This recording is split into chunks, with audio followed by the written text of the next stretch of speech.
with all that it entails, the family complications, the unpleasant memories, and I've seen enough violence already, don't you think?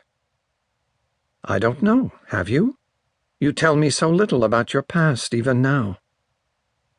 I'm not cut out for the FBI. I don't like rules. In any case, you're all over the world with that Doctors with Wings outfit.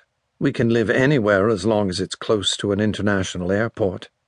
Our two souls therefore endure not a breach, but an expansion, like gold to airy thinness beat. Don't bring me to Africa and quote John Donne. Kipling, maybe. Every woman knows all about everything, he intoned. On second thought, spare me the Kipling as well. What did you do as a teenager, memorize Bartlett's? Among other things. Pendergast glanced up. A figure was approaching along the trail from the west. He was a tall Nyimba tribesman, dressed in shorts and a dirty t-shirt, an ancient rifle slung over his shoulders, carrying a forked walking stick. As he approached the camp, he paused and cried out a greeting in Bemba, the local lingua franca, which was answered by welcoming shouts from the kitchen tent. He then proceeded into camp and approached the table at which the Pendergasts were seated. Both rose. Uma natu umo, uma suma aafika, Pendergast said by way of greeting, and grasped the man's dusty, warm hand, Zambian fashion. The man proffered his walking stick to Pendergast. There was a note wedged into its fork. For me? Pendergast asked, switching to English. From the district commissioner. Pendergast shot a glance at his wife, then removed the note and unfolded it. My dear Pendergast, I wish to have a conversation with you immediately via SSB. There has been a nasty business at Kingazu Camp.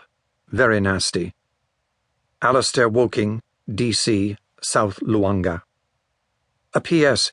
Dear chap, you know perfectly well that regulations require you to have SSB communications set up at every bush camp. It is most annoying to have to send a runner like this. I don't like the sound of that, said Helen Pendergast, looking over her husband's shoulder. What do you think this nasty business is? Perhaps a phototourist has suffered the amorous advances of a rhinoceros? That's not funny, Helen said, laughing all the same. It is rutting season, you know. Pendergast folded the note and shoved it in his breast pocket. I'm very much afraid this means our shooting safari is over. He walked over to the tent, opened a box, and began screwing together the battered pieces of an aerial antenna, which he then carried up into a musasa tree and wired to an upper branch. Climbing back down, he plugged the wire into the single sideband radio he had placed on the table, turned on the unit, adjusted the dials to the correct frequency, and sent out a call. In a moment, the irritated voice of the district commissioner came back squawking and scratchy. Pendergast, for God's sake, where are you? Upper Makwale Stream Camp. Blast! I was hoping you were nearer the Banta Road. Why the devil don't you keep your SSB connected? I've been trying to reach you for hours. May I ask what's happened? Over at Kingazu Camp, a German tourist was killed by a lion. What idiot allowed that to happen? It wasn't like that. The lion came right into camp in broad daylight, jumped the man as he was walking back to his hut from the dining tent, and dragged him screaming into the bush. And then? Surely you can imagine and then. The wife was hysterical, the whole camp went into an uproar. They had to bring in a helicopter to airlift out the tourists. The camp staff left behind are scared shitless. This fellow was a well-known photographer in Germany, bloody bad for business. Did you track the lion? We have trackers and guns, but nobody who'll go into the bush after this lion.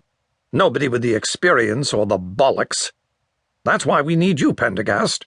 We need you down here to track that bugger and, well, recover the remains of the poor German before there's nothing left to bury. You haven't even recovered the body?